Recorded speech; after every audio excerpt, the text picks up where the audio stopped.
সালাম আলাইকুম। বাঁচলে গাজী, মরলে শহীদ।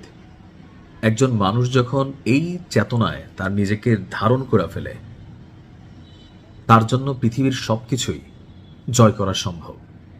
আর যখন একটা জাতির মধ্যে এই ইন্সপিরেশন বা ধরেন এই নীতিটা বা এই চেতনাটা কাজ করা যায়, তখন ওই জাতি যে কোনো কিছু ঘটাই দিতে পারে। আর আজকের দিনে ইরান কি ঘটাইতে পারতেছে আর কি ঘটাবে, এটা আমেরিকা আন্দাজ করে ফেলছে। দর্শক, এই মুহূর্তে খুবই ধামাকাদার বক্তব্য হচ্ছে ইরান আসলে এই মুহূর্তে মার্কিন যুক্তরাষ্ট্রকে গণছে না। লড়াইয়ের মধ্যে একটা জিনিস কাজ করে, ধরেন আমরা যখন বুঝতে পারি সামনের মানুষটা ভয় পাচ্ছে, এটা হিউম্যান সাইকোলজি। আমি খুব ছোট্ট একটা উদাহরণ দিই, যেমন ধরেন কুকুর। যখন কোনো কুকুর আপনার পাশে দিয়ে যাচ্ছে বা আপনি কুকুরের পাশে দিয়ে যাচ্ছেন, কুকুরটা চুপচাপই থাকে প্রথমে। যেই আপনি থমকে দাঁড়াইছেন, কুকুরের সাইকোলজিক্যাল যেই থট, এটা মানুষের থেকে মোটামুটি কম না। সে বুঝতে পারে আপনি ভয় পাইছেন। আর যখন আপনি ভয় পাইছেন, তারে ভয় দেখানোর মধ্যে মজা তৈরি হয়ে যায়।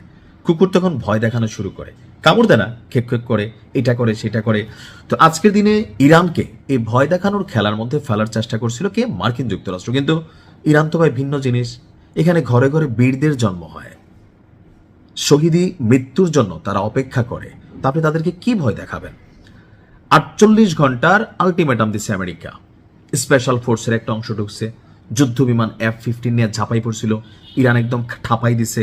তো এই পরিস্থিতিতে আইসা যখন ওই যে বললাম না যে অন্তরের মধ্যে অজেয় চেতনা ধারণ করে, তো তখন তো ডর ভয় কাজ করে না। আর যে মানুষের মধ্যে ভয় নাই, খুবই ডেয়ারিং হয়। তো ইরানের বেলায় ঠিক একই ফিলিংস কাজ করতেছে। আজকে আমরা দেখলাম যে যুক্তরাষ্ট্র 48 ঘন্টা যুদ্ধবিরতির একটা প্রস্তাব দিছিল। কেন বাবা? তোমরা তো অনেক পাওয়ারফুল, যুদ্ধ করো।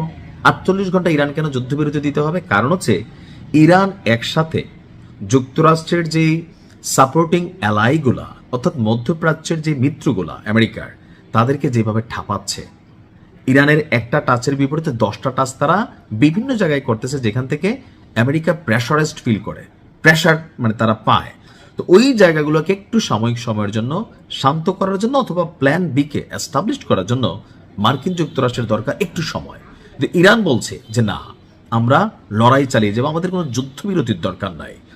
নাম প্রকাশে অনিচ্ছুক নির্ভরযোগ্য সূত্রের বরাত দিয়ে দেশটির আধা সরকারি সংবাদ সংস্থা ফার্স নিউজ তারা এই তথ্য দিয়েছে। সূত্রটি বলছে যে নাম প্রকাশ না করা একটি বন্ধু দেশের মাধ্যমে এই প্রস্তাব পাঠানো হয়েছিল। বন্ধু দেশটা কে জানেন? পাকিস্তান। আমি অনেকগুলো আর্টিকেল পড়ছি যে পাকিস্তানকে দিয়া ইরানের সাথে আমেরিকা একটা গেম খেলতে চাইছে। আর পাকিস্তানের বর্তমান ক্ষমতাসীন প্রধানমন্ত্রী শাহবাজ, গুটিবাজ, মির জাফর সেই কাজগুলা করতেছে, মধ্যস্থতা করতে চেয়েছে। কি দেখো, ইরান আমেরিকার সাথে থাক, দরকার নেই, যাও দিছো তো 2-4টা খিচ্ছ না, মনটা তো শান্ত হইছে, ফার্স্টও কিন্তু ডরাইছে, থাক তোমরা মাইনা যাও, আমাদের মান সম্মানটা রাখো। কিন্তু ইরান কয় না, খেলতে নামছি, খেলবো, হোক মৃত্যু অথবা বিজয়, দুইটার যে কোনো একটা অ্যাচিভ করব। ইরান লড়াইয়ের মাঠ থেকে পেছনে যাবে না। আজকে ইরানের যিনি এই মুহূর্তে ক্ষমতাসীন সর্বোচ্চ নেতা আছেন, তার স্পষ্ট বার্তা, ইরান যুদ্ধের মাঠ থেকে পিছনে যাবে না। পরিস্থিতি যাই হোক, ইরানের জনগণ, ইরানের সেনারা তারা জীবন দিতে প্রস্তুত আছে। আর এই থটে যখন কোনো ব্যক্তি, কোনো জাতি, কোনো গোষ্ঠী একবারের জন্য ঢুকে যায়, তার কাছ থেকে বিজয় ছিনিয়ে নেওয়া অনেক কষ্টকর হয়। ইরানকে আল্লাহ ফতেহ দান করুক। ভালো থাকুন।